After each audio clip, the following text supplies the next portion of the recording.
আওয়ামী লীগ করলে আকিদা নষ্ট হয় না, বিএনপি করলেও আকিদা নষ্ট হয় না। হেফাজতীদের সমস্যা জামাতকে নিয়ে। জামাতকে সমর্থন করা যাবে না, জামাতের সাথে জোটও করা যাবে না, তাহলে আকিদা নষ্ট হয়ে যাবে। এগুলো কথা কি এখনকার মানুষ খায় বলেন? জামাতের সাথে রাজনৈতিক জোট করলেও নাকি আকিদা নষ্ট হয়ে যাবে। কি আশ্চর্যের বিষয়! আজকের হেফাজতীরা অনেকেই রাজনীতি বোঝে না।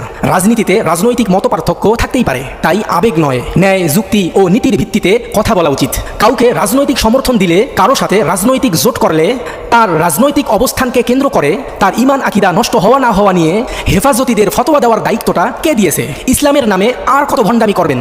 ফেসবুকে ঢুকলেই দেখা যায় হেফাজতীরা জামাতের আকিদা নিয়ে ব্যস্ত। কেউ জামাতের প্রকাশ্যে বদনাম করছে, কেউ আবার তাদের আকিদা নিয়ে প্রশ্ন করছে। আমি হেফাজতীদের বলতে চাই, আপনারা কি সত্যি মুসলিম উম্মাহকে পথ দেখাচ্ছেন, নাকি সব সময় অন্যের সমালোচনা করে অন্যের পিছনে লেগে থেকে সাধারণ মানুষকে দ্বীন ও ইসলাম থেকে দূরে সরিয়ে দিচ্ছেন?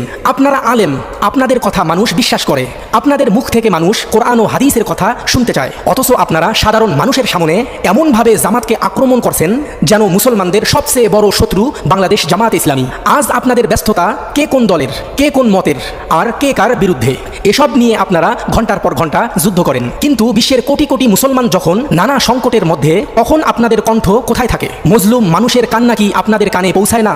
জামাতের প্রতি এত ক্ষোভ কিসের আপনাদের?